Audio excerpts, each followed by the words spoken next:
فأنا ناصح لإخواني بالصدع بالحق تبيض وجوههم. السكوت في مسألة الحزبية يضرها، فاصدع بما تؤمر وأعرض عن المشركين. سلامي على دماج ورجالها والشيخ يحيى ودار العلم يا سعد بانيها. بسم الله الرحمن الرحيم. الحمد لله حمدا كثيرا طيبا مباركا فيه كما يحب ربنا ويرضاه. أشهد أن لا إله إلا الله وحده لا شريك له وأشهد أن محمدا عبده ورسوله صلى الله عليه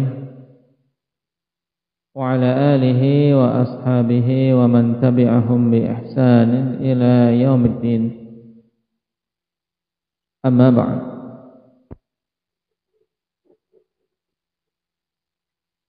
Kita masih pada pembahasan babul ghasab,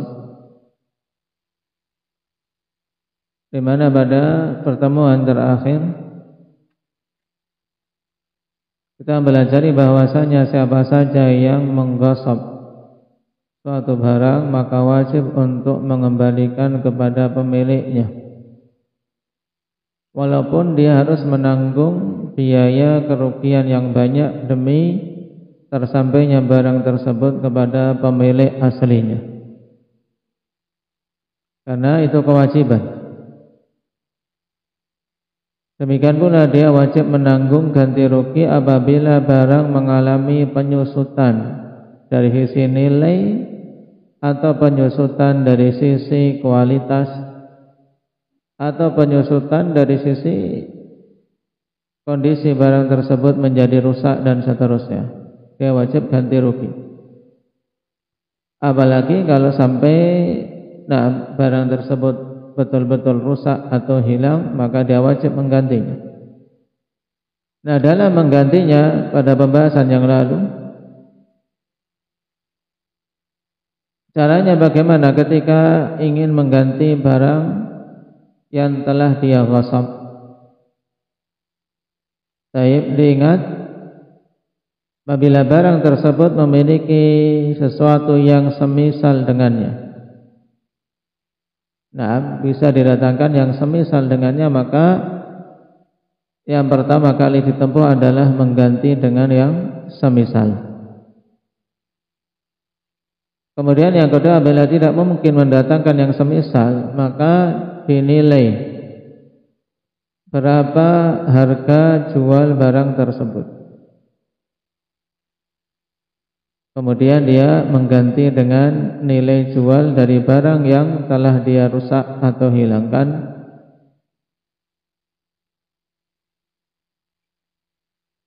Dan poin pembahasan terakhir, apabila ada tambahan yang muncul dari benda yang dia ghasab, seperti misalnya mengghasab kambing, kemudian kambing ini beranak, maka anak keturunan kambing tersebut adalah hak pemilik aslinya. Ketika dia mengembalikan, ya harus dikembalikan semuanya. Semua yang tumbuh, semua yang berkembang, yang dihasilkan dari barang yang ghasab, maka hasil keseluruhannya adalah bagi pemilik harta tersebut. Tidak ada hak bagi yang mengghasab kecuali dengan izin dari pemilik aslinya. Nah, masih dalam hal ini kita masuk pada pembahasan apabila yang dighasab itu berupa tanah. Dia mengambil tanpa hak tanah orang lain. Kata Imam As-Sa'di rahimahullahu ta'ala, wa in kanat ardan fa gharasa aw bana fiha falirabbihi qal'uh. Apabila yang dighasab itu berupa tanah, kemudian dia menanami tanah tersebut, menanami tanah ghasab. Baik. Seperti misalnya ada ladang, dia melihat kok ladang ini nganggur, kemudian langsung dia cangkul padahal milik orang. Ini contohnya, berupa tanah dan dia tanami tanpa hak, tanpa seizin pemiliknya. Au bana fiha, atau dia membangun di tanah ghasab tersebut. Fali rabbihi qal'uh, maka bagi pemilik tanah tadi boleh untuk apa? Mencabutnya, mencabut tanaman atau menghilangkan, membongkar bangunan. Yakni li sahibil ardi an yulzimal ghasiba biqal'i ma gharasah wa izalati ma banahu fiha li hadzal hadits. Maksudnya yaitu bagi pemilik tanah boleh untuk mengharuskan orang yang menggosok ini untuk mencabut tanamannya. Cabut tanamanmu. Karena itu kewajiban yang menggosok. Kalau tanamannya sudah besar, pohon kelapa misalnya, itu kan butuh biaya untuk membersihkan tanah itu dari tanaman-tanaman yang telah ditanam oleh pihak yang menggosok. Maka biaya untuk membersihkannya, mencabut tanaman ini ditanggung pihak yang menggosok.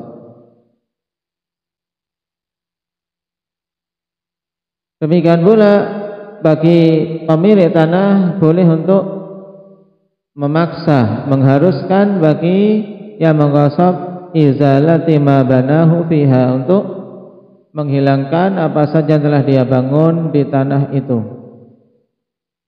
karena dia tidak punya hak. Ini hukum secara syar'i. Adapun kalau kemudian mau menempuh jalur damai, misalnya tanaman mau dicabut juga sayang, kemudian ditempuh jalur damai, sudah daripada dicabut, pihak pemilik tanah mau membayar sekian-sekian, dan terjadi kesepakatan dengan orang yang menggosok tadi, maka boleh-boleh saja. Tapi pada asalnya seandainya pemilik tanah minta untuk dicabut, dibersihkan, itu hak pemilik tanah. Demikian pula bangunan, hak pemilik tanah untuk minta bangunan dibongkar. Berdasarkan hadis yang disebutkan di sini, li hadithi laisa li'irqin zalimin haqqun, rawahu Abu Dawud. Perhatikan catatan kaki, akhrajahu Abu Dawud wa Tirmidzi min hadithi Hisham bin Urwah an abihi an Sa'id bin Zaid. Faqala Tirmidzi hasanun gharibun. Waqad rawahu ba'duhum an Hisham bin Urwah an abihi an Nabi sallallahu alaihi wasallam mursala.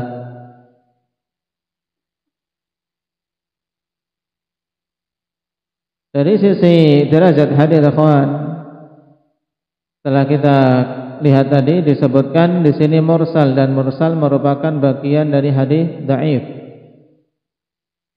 Akan tapi hadis ini memiliki syawahid. Walaupun pada sanad-sanad tersebut ada perbincangan padanya, akan tapi dengan penggabungan jalan-jalan yang ada maka bisa saling menguatkan. Tapi sebagaimana telah mensahihkannya dengan syawahid, dengan penguat-penguat yang ada, Imam Al-Albani rahimahullah ta'ala dalam Al-Irwa', demikian pula Syekhuna Yahya hafizahullah ta'ala dalam tahqiq beliau terhadap Sunan Sahih lil Baihaqi. Berarti hadis sahih bisyawahidi dari Sa'id bin Zaid radhiyallahu anhu, di mana Rasulullah sallallahu alaihi wasallam mengatakan laisa li'irqin zalimin haqqun, dengan apa? Dengan mentanwin irqin, sehingga zalimin i'rabnya sebagai apa? Sebagai sifat. Li'irqin bitanwini irqin wa zalimin sifatun lah, wa huwa raji'un ila sahibil irq. Taib. Berarti maknanya ikhwan, ai laisa lidzi irqin zalimin. Tidak ada hak bagi pemilik tanaman yang zalim atau pemilik suatu bangunan yang zalim yang tidak pada tempatnya, atau pemilik suatu sumur yang zalim, dia menggali tanah orang lain. Ini maksud li'irqin zalim. Berarti ada sesuatu yang mahdhuf. Laisa lidzi irqin zalimin, ay laisa li sahibi irqin zalimin. Nah, tidak ada hak bagi pemilik tumbuhan yang zalim itu hak sedikit pun. Tidak ada bagi pemilik tumbuhan, pemilik bangunan yang zalim itu hak sedikit pun. Ini makna hadis. Nah, dengan penggambaran kasus bisa semakin jelas, kawan. Perhatikan catatan kaki masih. Wasuratuhu, bentuknya yaitu anna yaghrisa syakhsun aw yabniya fi ardi ghairi bi ghairi idni. Betulnya itu misalnya seseorang menanam atau membangun di tanah orang lain tanpa izin. Dan ini biasa terjadi, kawan, di pinggir-pinggir jalan misalnya. Ada lahan sedikit lebar, kemudian tiba-tiba membangun warung-warung pinggir jalan, taib, tanpa izin pemilik. Maka ketika pemiliknya melihat kemudian mengusirnya, punya hak tidak? Punya hak. Misalnya ternyata itu milik pemerintah, kemudian pihak Satpol PP menggusurnya, itu bukan kezaliman, taib. Karena Karena yang membangun tadi memang dia yang berbuat zalim dengan menempati tanah yang bukan hak miliknya. Taib. Dan tidak ada kewajiban ganti rugi pada penggusuran bangunan tersebut. Karena membangun bukan pada hak miliknya. Nah, ini maksud laisa li'irkan zalimin haqqun. Fa innahu yu'maru biqal'ihi ila an yarda sahibul ardi bitarkih. Maka sungguhnya orang yang menggosok ini diperintahkan untuk mencabutnya kalau berupa tanaman, atau membongkarnya kalau berupa bangunan, kecuali apabila pemilik tanah ridha untuk dibiarkan bangunan tersebut ada. Demikian pula pemilik bangunan ridha, ya sudahlah, tinggal biaya juga lebih banyak untuk membongkarnya. Nah, dan pemilik tanah ridha sudah biarkan saja di situ, tidak apa-apa. Ini terjadi sulh, berarti terjadi sulh, terjadi perdamaian. Nah, dari kalimat ini, ikhwan, kita bisa menyimpulkan bahwa pada masalah ghasab, apabila yang dighasab itu berupa tanah, maka ada 3 kondisi. Kondisi yang pertama, apabila yang menggosok ini sudah membangun di atas tanah tersebut suatu bangunan, apakah itu warung ataukah bahkan rumahnya. Baik, maka dalam kondisi ini orang yang menggosok diharuskan untuk membongkar bangunannya apabila dituntut oleh pemilik tanah. Ini merupakan pendapat jumhurul ulama. Dan pihak yang menggosok tidak boleh menuntut ganti rugi, karena dia berbuat zalim, sebagaimana nas dalam hadis ini.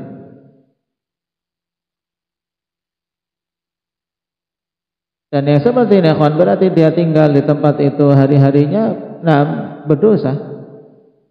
Saya senantiasa berbuat dosa. Dan berat, kawan, pertanggungjawabannya seperti ini.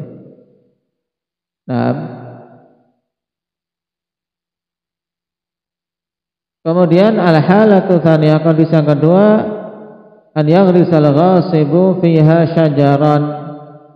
Orang yang menggosok ini menanami tanah yang dia gosok dengan suatu tanaman.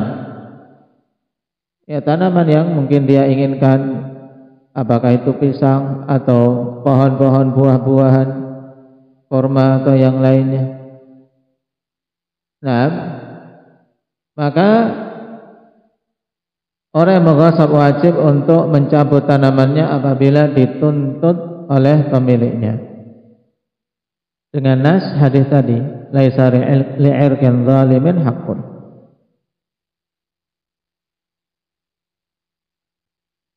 Dan ditegaskan oleh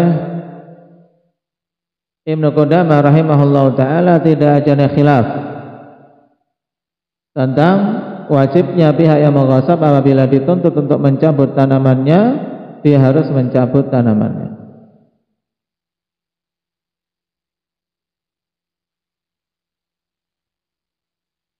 Kondisi yang ketiga, apabila pihak yang mengghasab akhwan menanami dengan apa? Dengan tanaman-tanaman seperti padi, seperti syair, gandum dan seterusnya. Ini dalam bahasa Arab dibedakan apa? Kalau syajar itu tanaman yang apa? Memiliki pohon. Sedangkan zara itu tanaman-tanaman yang apa? Tanaman yang tidak memiliki pohon. Bukan tanaman berkayu. Baik. Namanya tanaman apa seperti itu? Seperti padi, kemudian gandum dan seterusnya. Yang apa ketika panen ya, nah semuanya apa ketika panen ya pohonnya ikut ditebangin, ikut dicabut, diarit.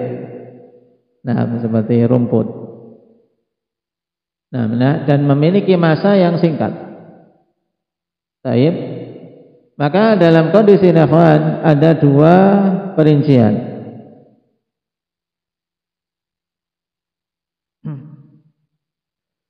Yang pertama, apabila tanah tersebut dikembalikan kepada pemiliknya setelah dia memanen. Setelah yang menggosok memanen, kemudian apa? Dia kembalikan ke pemiliknya. Baik.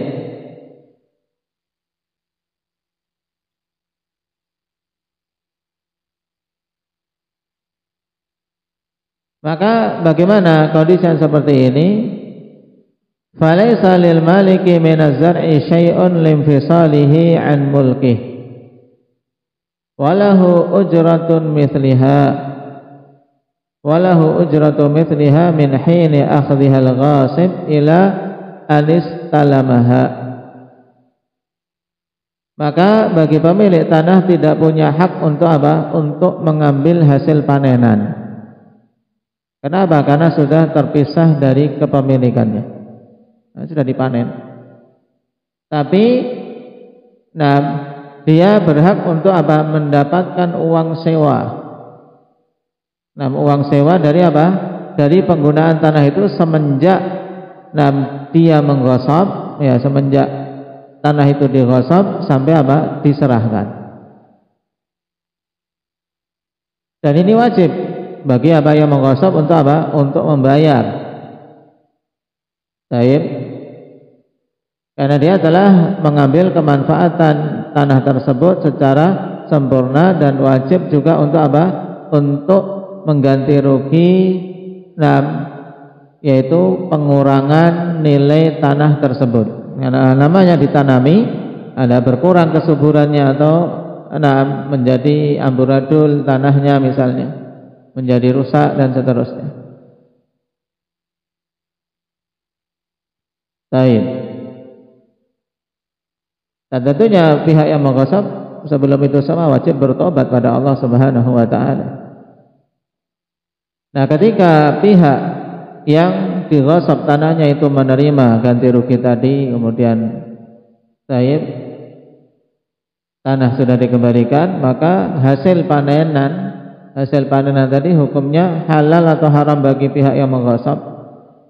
Ahmad, sudah halal. Tapi ketika tidak dikembalikan tanahnya, tidak pula membayar ganti sewa dan membayar ganti rugi berkurangnya nilai tanah, maka apa yang didapatkan dihasilkan dari tanaman tersebut ya haram atasnya.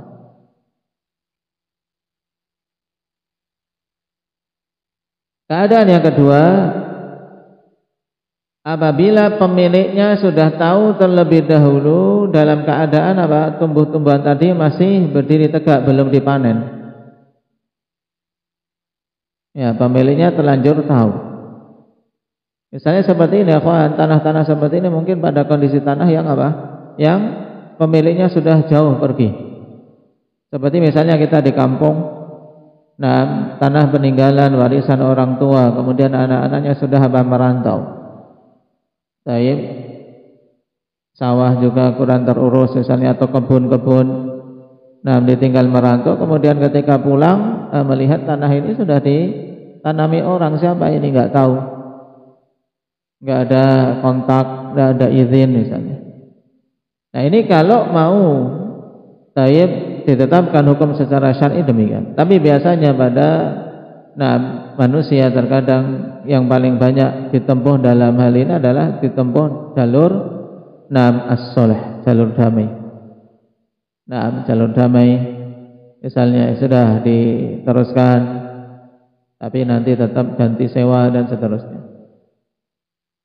Adapun hukum syar'i untuk kondisi kedua ini, ya pemiliknya tahu tanah tersebut dighasab dalam kondisi tanaman masih berdiri, belum dipanen.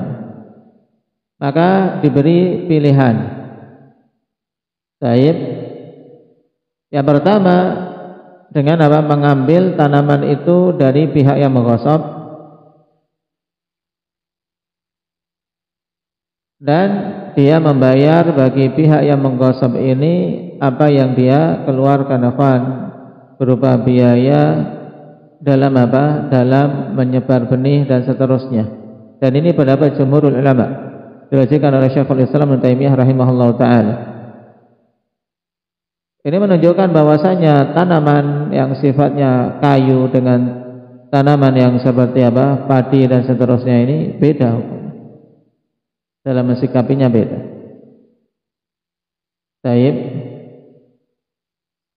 Dalil untuk hal ini yang dijadikan landasan oleh jumhurul ulama adalah hadis Rafi' bin Khadij dari Nabi sallallahu alaihi wasallam, "Man zara'a fi ardi qaumin bighairi idznihim falaysa lahu min az-zar'i syai'un wa lahu nafaqatuh." Siapa saja yang menanami tanaman di tanah suatu kaum, ini menunjukkan zar' ini harus kita bedakan. Jangan sampai dikira semua jenis tanaman, tapi zar' itu tanaman-tanaman yang sejenis dengan tanaman padi, yang modelnya ketika ditanam kemudian ketika panen ya sudah habis tanam sama pohon-pohonnya. Baik. Jagung masuk, kacang-kacangan misalnya, panen kan dicabut semua. Nah, siapa saja yang menanam tanaman di tanah suatu kaum tanpa izin mereka, maka dia tidak punya hak pada tanaman itu sedikit pun, tapi dia memiliki hak untuk untuk meminta nafkah, yaitu meminta ganti atas apa yang telah dia keluarkan berupa biaya. Dia boleh minta biaya dari apa yang telah dia keluarkan semenjak penanaman benih dan seterusnya. Hadis ini dikeluarkan oleh Imam Ahmad, sanadnya sahih bisyawahidi.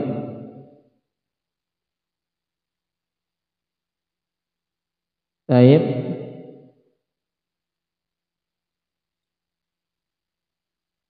Nah, kapan saja pihak pemilik tanah memilih sudah aku pilih tanaman, berarti dia dapat hasil panennya dan tidak mendapatkan uang sewa, paham? Baik. Ini pilihan pertama. Yang kedua, ikhwan, kalau dia memilih pokoknya aku tidak mau tanamannya, aku yang penting tanahnya kembali. Taib, dia tidak menginginkan tanamannya, maka apa? Dibiarkan tanaman tadi apa? Sampai panen. Dibiarkan. Ini beda hukumnya berarti di sini. Dengan apa? Tanaman yang sifatnya kayu. Nah, kalau pihak pemilik tanah tidak menginginkan tanamannya, maka secara syar'i hendaknya dia membiarkan tanaman tersebut sampai waktu panen. Biasanya berupa persawahan, Tegal, yaitu kebun yang di situ ditanami lombok misalnya atau yang lainnya. Kemudian dia punya hak pemilik tanahnya untuk apa? Meminta kepada pihak yang menggosok membayar apa? Sewa tanah. Baik. Ini hukum syar'inya, kawan. Berarti ada 3 kondisi ketika menggosok suatu tanah. Dibangun suatu bangunan, maka kalau dituntut untuk membongkar wajib dibongkar. Yang kedua, menanami suatu tanaman yang sifatnya tanaman kayu. Tanaman kayu kalau pihak yang memiliki tanah minta untuk dicabut, dicabut. Tapi kalau berupa tanaman pertanian seperti padi, jagung dan seterusnya yang apa? Memiliki waktu singkat pemanenan, dan ketika dipanen pun sama apa? Pohon-pohonnya ikut dicabut, ikut dibongkar, maka ada 2 pilihan tadi. Baik, kalau diketahui pemiliknya setelah waktu panen, maka dia haknya adalah meminta uang sewa tanah dan minta ganti rugi atas apa? Atas berkurangnya kualitas atau kondisi tanah. Sedangkan kalau mendapati tanah itu masih ada tanamannya, maka diberi 2 pilihan dalam syariat. Dia mengambil tanah sekaligus tanamannya, maka dia wajib memberi pihak yang menggosok itu apa? Biaya tanamannya, biaya yang dia keluarkan untuk menanam. Adapun kalau dia tidak menginginkan tanamannya, maka dia berhak untuk menuntut pihak yang menggosok membayar sewa tanah sekaligus ganti rugi berkurangnya nilai tanah, tapi tanaman dibiarkan sampai waktu panen untuk pihak yang menggosok. Baik. Kemudian kata Imam As-Sa'di rahimahullahu taala, wa man intaqalat ilaihi al-'ainu minal ghasib wa huwa 'alimun fa hukmuhu hukmul ghasib. Nah, ini permasalahan berikutnya, kawan. Baik. Dan siapa saja yang suatu benda itu berpindah kepadanya dari orang yang menggosok dalam keadaan dia tahu itu barang hasil gosok, maka hukumnya seperti hukum orang yang menggosok. Berarti ini pihak ketiga, kan? Si A mengambil tanpa izin barang milik orang lain dan memakainya. Baik. Kemudian dia kasihkan ke temannya, ini kamu pakai. Si B. Nah, si B tahu bahwasanya si A itu menggosok, maka si B juga dihukumi hukum menggosok. Ini maksud kalimat terakhir pada bab kita. Qala asy-syarih wafaqahu Allah taala ay hukmu man intaqalat ilaihi al-'ainu bi bai'in aw hibatin wa nahwihima hukmul ghasibi fi kulli ma taqaddam. Maksudnya apa? Yaitu maksudnya dari kalimat ini adalah bahwasanya hukum orang yang berpindah kepadanya suatu benda. Ain itu suatu benda, bendanya. Nah, bibai'in, yang berpindahnya ini baik dengan jual beli atau dengan hibah pemberian, wa nahwihima, dan yang semisal keduanya. Baik. Maka hukumnya apa? Hukmul ghasib. Hukumnya seperti hukum orang yang menggosok. Berarti masuk di sini tukang tadah. Tukang tadah hasil curian, tahu ini hasil curian, maka dihukumi hukum seperti apa? Mencuri. Dia ketika pihak pemiliknya datang, ini barangku, dia tidak bisa menuntut apa? Aku sudah membelinya, ini sudah aku beli dari si fulan, tahu ini si fulan ini maling hasil curian. Nah, maka dia tidak bisa menuntut apa? Ganti kepada pihak pemilik aslinya. Ambil, kalau buktinya memang jelas ini barangnya, dia bisa mendatangkan buktinya, nah dia berhak mengambilnya. Baik, berarti pihak pembeli tadi siapa yang mengganti uangnya? Cari malingnya tadi ya kan? Baik, yang dia telah membayarnya. Adapun pihak pemilik aslinya dia berhak mengambil barangnya. Demikian pula masalah ghasab ini. Ketika dia membeli atau diberi hibah oleh pihak penggosok, maka hukumnya dia hukum orang yang menggosok. Fi kulli ma taqaddam, pada semua hukum yang telah lewat, ikhwan. Hukumnya sama. Wajib ganti rugi kalau rusak dan seterusnya. Idza kana ya'lamu annaha maghsubah. Syaratnya apabila memang dia tahu bahwasanya barang yang diserahkan kepadanya tersebut adalah barang hasil ghasab. Ya, dengan contoh akan jelas. Wa mithaluhu idza ishtara baitan maghsuban wa huwa ya'lamu dzalik fa innahu syarikun lil ghasib. Apabila seseorang membeli rumah tapi rumah maghsub, ya rumah apa yang diambil tanpa hak dari pemilik aslinya. Dalam keadaan dia tahu yang demikian itu, maka sungguhnya apa? Dia bersekutu, berserikat dengan apa? Orang yang menggosok, hukumnya sama. Di sini penting, kawan, seorang yang membeli, misalnya membeli motor yang dinamakan motor bodong. Motor-motor bodong itu kan motor-motor yang punya kemungkinan besar itu apa? Motor-motor yang diambil, apakah itu motor curian ataukah motor rampasan dari pihak apa? Pihak apa namanya itu? Debt kolektor, taib. Nah, ketika membeli yang sebenarnya cuma ada STNK-nya saja, atau bahkan motor tidak ada surat-surat sama sekali, ini walaupun harga murah, kawan, hendaknya dijauhi. Karena apa? Qarinah sangat kuat. Kecuali kalau apa?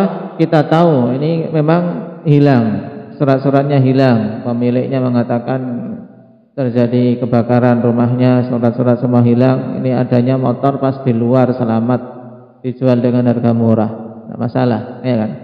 Tapi kalau kita tidak tahu sejarah, kenapa kok surat-suratnya tidak ada, namanya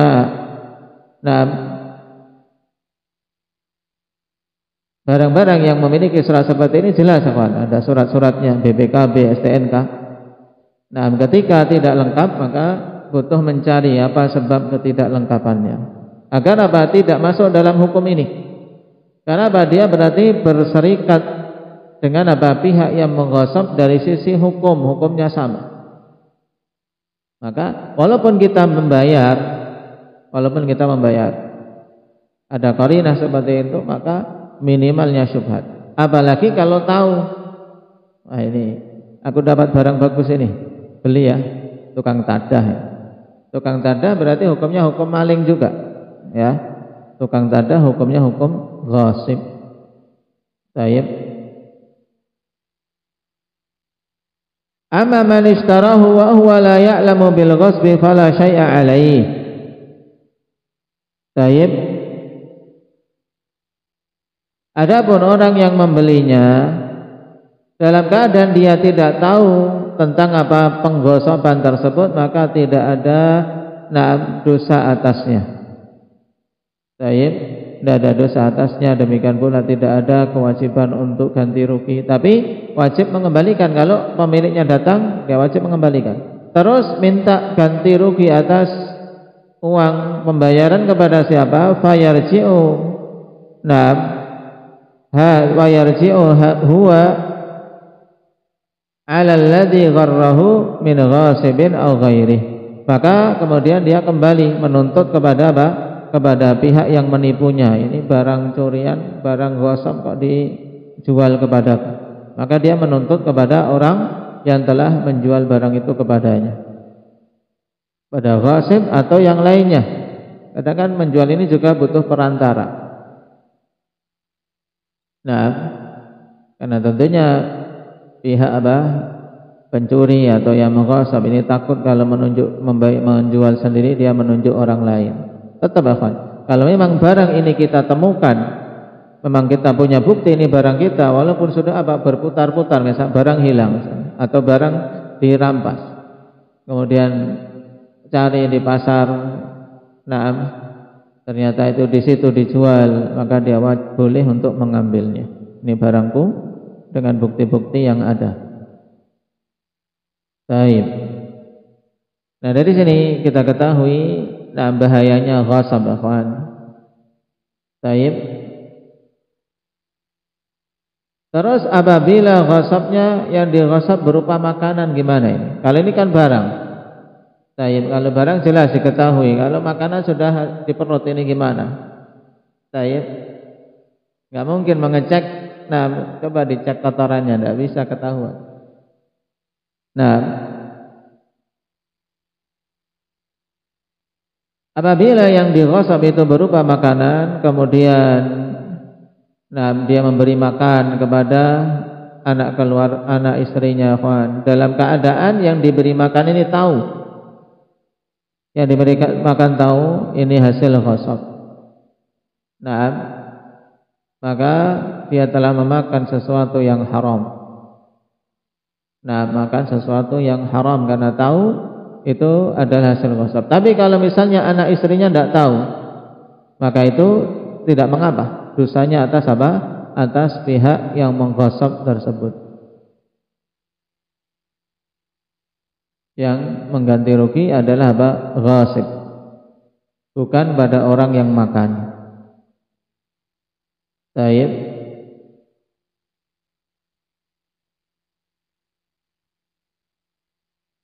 Contoh, misalnya seorang mengghasab kambing, kemudian disembelih. Setelah disembelih, diolah, diserahkan kepada pihak B. Silahkan makan. Dalam keadaan si B ini tahu bahwa kambing itu kambing hasil ghasab. Maka siapa yang menanggung ganti rugi? Yang menanggung ganti rugi yang makan. Karena dia tahu ini hasil ghasab.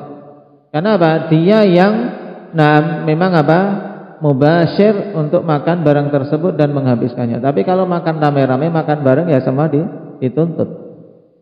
Tapi kan untuk kambing satu kan nggak mungkin satu orang ya kan. Mesti yang menggosok juga ikut makan biasanya. Tapi seandainya diserahkan total ya, ini mungkin ketua gengnya minta carikan kambing. Kemudian anak buahnya nyari, sembelih untuknya, serahkan, tidak makan sama sekali nih yang ngambil. Maka yang mengganti rugi adalah mubasyir, yang langsung memakan dari barang hasil ghasab tersebut. Sebagaimana kaidah, ikhwan, idza ijtama'a mutasabbibun wa mubasyir fadhamanu 'alal mubasyir. Ini kaidahnya. Apabila di situ terkumpul antara mutasabbib yang menjadi penyebab dan mubasyir, yaitu yang langsung bersinggungan dengan dengan pengerusakan suatu barang atau menghabiskan suatu makanan dan seterusnya, maka yang wajib mengganti rugi adalah mubasyir, yang langsung. Ini kalau dia tahu. Tapi kalau mubasyirnya tidak mengetahui bahwasanya makanan itu adalah dari ghasab, maka yang mengganti rugi adalah yang mengghasab. Baik.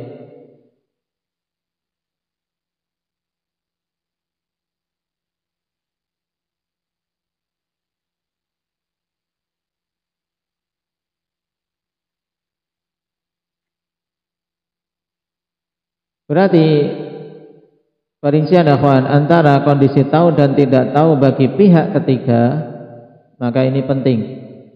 Nah, demikian pula pada semua harta-harta yang dicari dengan cara haram, akhwan. Apabila kita tahu memang itu dicari dari harta haram, maka jangan Jangan kita menerimanya. Baik, jangan kita menerimanya. Uang hasil hasil korupsi misalnya. Korupsi masuk dalam hukum ghasb, mengambil tanpa hak. Baik, uang hasil korupsi. Kemudian kita tahu misalnya diberi ini tak kasih uang banyak, tapi hasil korupsi. Kita tahu itu hasil korupsi, maka tidak boleh menerimanya. Baik, tidak boleh menerimanya. Dan ketika tahu kita wajib doman. Kalau ternyata dituntut ketahuan, wajib mengembalikan. Nah, dan apabila itu berupa barang yang mengganti rugi nilai kekurangannya, barang dikembalikan, misalnya berupa mobil, misalnya dikasih mobil, wajib ganti rugi, kembalikan mobilnya, ganti rugi nilai berkurangnya mobil tersebut. Tapi kalau tidak tahu, cukup dia mengembalikan tanpa ganti rugi. Kalau misalnya mobilnya kemudian peok-peok misalnya, ya, cukup kembalikan barangnya, yang ganti rugi siapa? Yang menggosok, yang memberinya. Ya, paham? Ini perinciannya. Wallahu ta'ala alam. Naktahi bihadza walhamdulillahi rabbil alamin.